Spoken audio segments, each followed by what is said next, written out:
Let me explain my approach to a mechanic in Albion Online PvP which confused me for a very long time. Let's talk about when to bring overcharge, when to use it, and how to use it. To make sure we're all on the same page, give me less than 1 minute to explain the mechanics of overcharge first.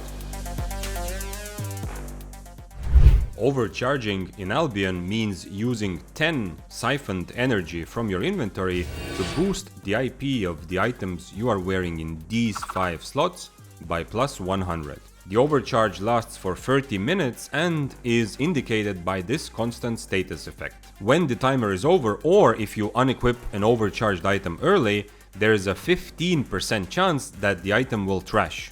Items that do not trash will lose 30% durability. There is no way to reduce this 15% trash rate despite whatever rumors you might hear.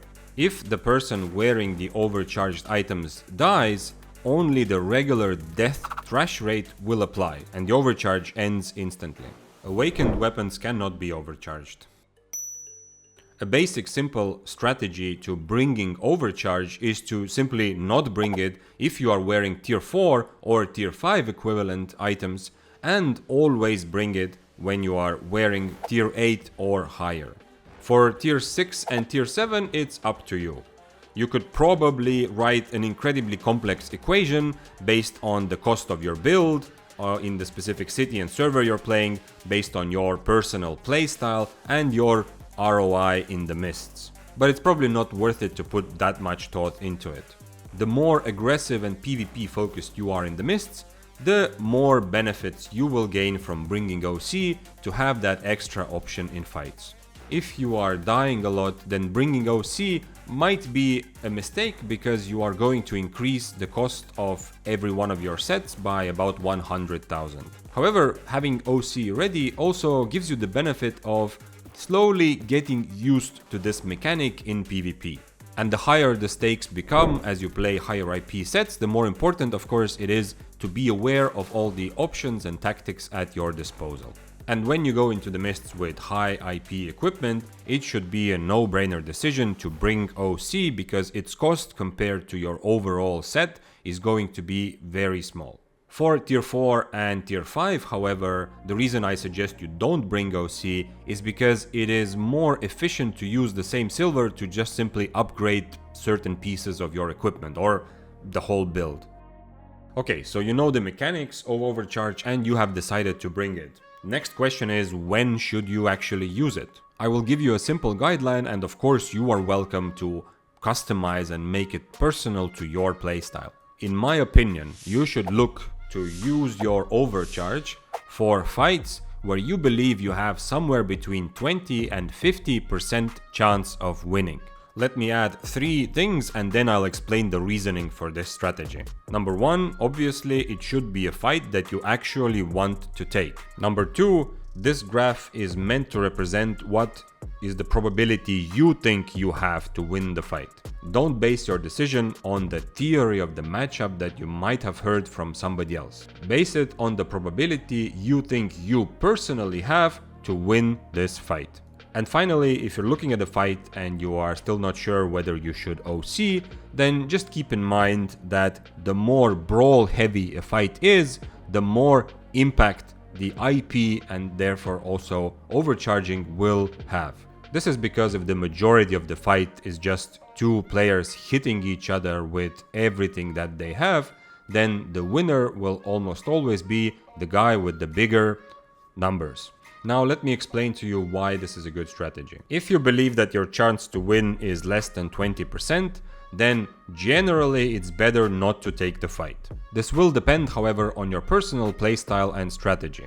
If your approach is to specifically target low probability fights against much stronger opponents in hopes of winning enough of them to make up for all the losses, then you can lower this threshold a little bit. Keep in mind, however, that it is probably not a good idea to take many fights that you are only willing to take due to your OC. Most notably because your opponent can also use an overcharge and then you're back to where you started. If you find a fight that you are interested in but believe you have somewhere between 20 to 50% chance of winning, then it's good to prepare your OC.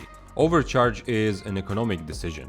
You are spending silver, the cost of siphoned energy, plus 15% of the items that you're overcharging in order to become stronger. If you and I have the same build, but I am wearing tier 8 and you are wearing tier 7 with overcharge, we are equally strong, but I am risking more in order to win less. So you put yourself in an advantageous situation by using overcharge. As you become more experienced, you can also start factoring in how much raising your IP will impact the specific matchup you're in. But this is too complex, personal, and frankly unnecessary to try to add to this equation. If you believe that you have a 50% or higher chance to win a fight, then don't overcharge at the start of the fight. Not only is it questionable economically, but it will also undermine your long-term progress in PvP. Smooth seas don't make good sailors.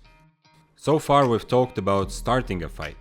But what about if the fight is already in action? You can still OC, right? Absolutely, and this should be one of the tools in your arsenal. If you take a fight where you don't initially want to OC, but something happens that makes you drop into this 20 to 50% category, then you should be ready to OC.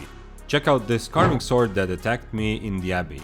He thought that he could take advantage of the fact that I was fighting mobs, but the beginning of the fight went horribly wrong for him. He correctly decides to OC to give him a better chance to come back in this fight. If you have a mobility advantage over your opponent, you can also just decide to reset the fight instead of OCing and then trying again from start. If you are worried about wasting time by overcharging in the middle of the fight, don't worry about it. Overcharging does have an animation, but I did some testing and it turns out it lasts 1/5 of a second. So its impact on your DPS will not be significant enough to even think about it. So now you have decided to overcharge, let me give you 2 pointers on how to actually do it. There are a couple game settings concerning overcharging that you can customize. You can choose to only overcharge some of your items, but I personally have never used this and I don't know where this setting could actually be useful. The important settings, however, are what you need to click to overcharge and whether you will get this pop-up asking if you are sure. For best PvP performance, I suggest that you use a hotkey for overcharging and you disable the pop-up. This way, if you decide to overcharge in a PvP situation, you will be able to do it fast and without expending unnecessary mental resources. When I was starting out with PvP, I did have this pop-up enabled, and I often found that after overcharging in a fight and dying, I later watched the recording and it turned out that actually I did not overcharge. To avoid overcharging by accident due to these settings, I suggest that you use a more complex hotkey. For example, I use Shift plus C, which is something I have never clicked by accident. And finally, don't be like this guy here. Don't OC when the enemy that you are hoping to fight is not even on your screen yet. Wait for your enemy to at least show interest in fighting and potentially even commit to the fight before you click that OC button. If you OC like this dual swords player, who by the way already had higher AP than me before overcharging, then a lot of your enemies will just happily leave and feel like they've beaten you emotionally and perhaps economically. Like the video so that more people find this information and we can all have more and more fun together in PvP. Bye.